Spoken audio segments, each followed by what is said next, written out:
আসসালামু আলাইকুম সুপ্রিয় দর্শক, জয়যাত্রা টেলিভিশন নিয়মিত আয়োজন দেশ সংযোগ অনুষ্ঠানে ঢাকা স্টুডিও থেকে প্রত্যেককে স্বাগত জানাচ্ছি আমি রেজাউল ইসলাম।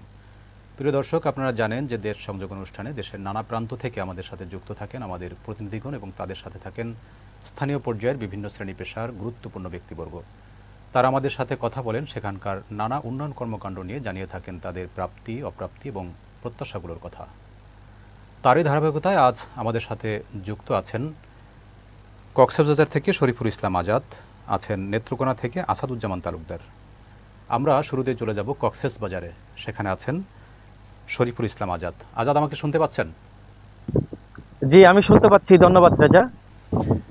আজাদ, আজকে আমাদের সাথে কি নিয়ে যুক্ত হয়েছেন আমাদেরকে জানাবেন। আসলে আমি কক্সবাজার জেলার পেকুয়া উপজেলার একটি প্রত্যন্ত অঞ্চল এবং উপকূলীয় অঞ্চল থেকে আমি যুক্ত হয়েছি।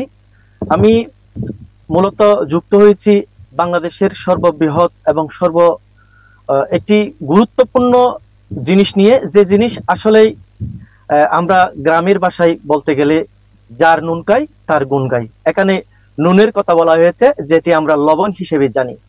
আপনি নিশ্চয় দেখতে পাচ্ছেন আমার পিছনে, এখানে কৃষকরা তাদের লবণ তুলতেছে ঠিক এই মুহূর্তে।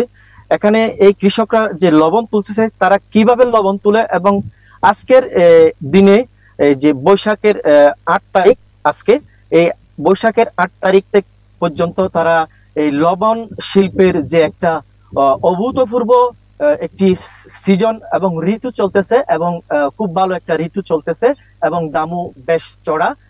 এখানে মূলত সেটি দেখানোর জন্য আমি আমার জয়যাত্রা টেলিভিশনের পক্ষ থেকে এই বিষয়গুলো যাতে সারা বাংলাদেশের মানুষ জানুক কিভাবে লবণ শিল্প লবণ তোলা হয়, এবং সে লবণ আমরা বাংলাদেশের তথা সারা বিশ্বের মধ্যে একটি জনপ্রিয়, এবং কিভাবে এই লবণ উত্তোলন করা হয় সেটা আমি আপনার মাধ্যমে তথা জয়যাত্রা টেলিভিশনের মাধ্যমে দেখাতে চেষ্টা করব।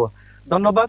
আমি এই মুহূর্তে নিশ্চয় দেখতে পাচ্ছেন এখানে আপনার লবণ যে শিল্প রয়েছে, লবণ শিল্পের যে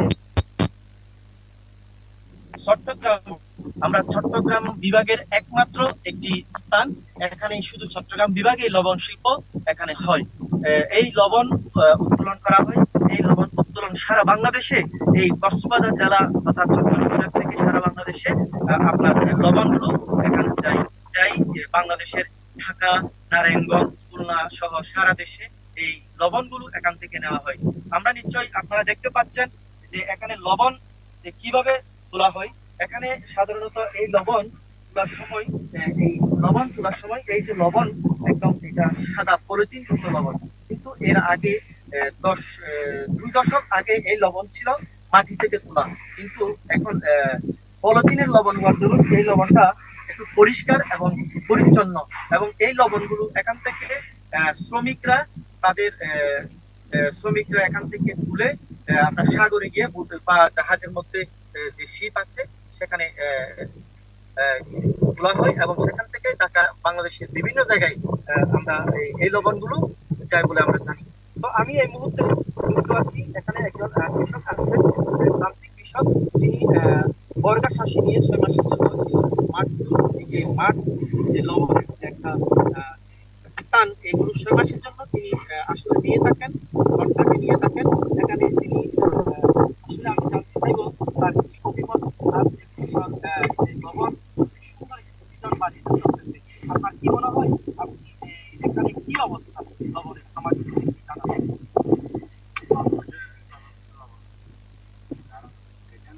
যারা পুকারি আছে, পুকারি তখন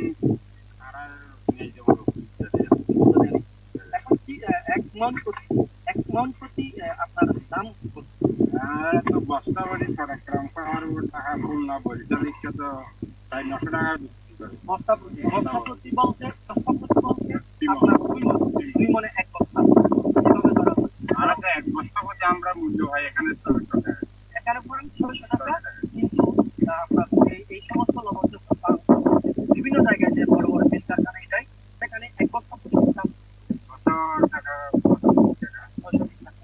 তার মানে আপনি কি পাচ্ছেন না আপনার ন্যায্য মূল্য? আমরা ন্যায্য মূল্য পাইছি না, তো বুখারিরা খাইছে, বুখারীরা খেয়ে ফেলতেছে। আপনার এখানে কি পরিমাণ লবণ আছে? এখানে তো প্রচুর পরিমাণ লবণ আছে। তো লবণ তো খুব ভালো ছিল। এবছর কিন্তু বৃষ্টি হয়নি। হয়নি। বৃষ্টি হয়নি। তো আপনার 20 ঘন্টায় একখানি, 20 ঘন্টা একখানি হয়। কিন্তু এই 20 ঘন্টায় কি পরিমাণ লবণ সেখানে উঠছে? আপনার ধারণা? তারপর যদি আমার প্রায় 700 ঘন্টা প্রতি 700 বা 750 আপনার এখানে প্রায় এখন এই মাঠগুলো আপনি সঠিকভাবে পাচ্ছেন কিনা তা আমরা তো পাচ্ছি না। পাচ্ছি না। এই যে লবণটা, এই যে লবণটা আছে, এটা কি আইনযুক্ত এটা কি খাওয়া যাবে? খাওয়া যাবে না। এটা খাওয়া যাবে না। এটা খাওয়া যাবে। এটা আরেকটু পরিষ্কার করতে আমরা বাজার যাব। এখানে আপনি কেজি পরিমাণ কি পরিমাণ টাকা পান? আপনি যখন দোকান থেকে এই লবণ কিনতে যাবেন। এগুলি তো অনলাইন কেজি প্রতি 30-35 টাকা। প্রিয় দর্শক, নেটওয়ার্কের দুর্বলতার কারণে এবং যান্ত্রিক ত্রুটির কারণে আমরা অনুষ্ঠানটি আর সামনের দিকে আগাতে পারছি না। আমরা এখানেই অনুষ্ঠানটি শেষ করে দিচ্ছি। আমাদের সাথে এতক্ষণ যুক্ত ছিলেন কক্সবাজার থেকে শরীফুল ইসলাম আজাদ। আসলে আমরা তার কথাগুলো স্পষ্টভাবে শুনতে পাইনি। আমরা পরবর্তীতে চেষ্টা করব আপনাদেরকে আবার এই বিষয়ে অবহিত করতে এবং আজাদকে যুক্ত করতে পরবর্তী যে কোনো একটা অনুষ্ঠানে। এই ছিল আমাদের আজকের দেশ সংযোগ অনুষ্ঠান। ভালো থাকবেন, নিরাপদে থাকবেন, জয়যাত্রার সাথে থাকবেন। আল্লাহ হাফেজ।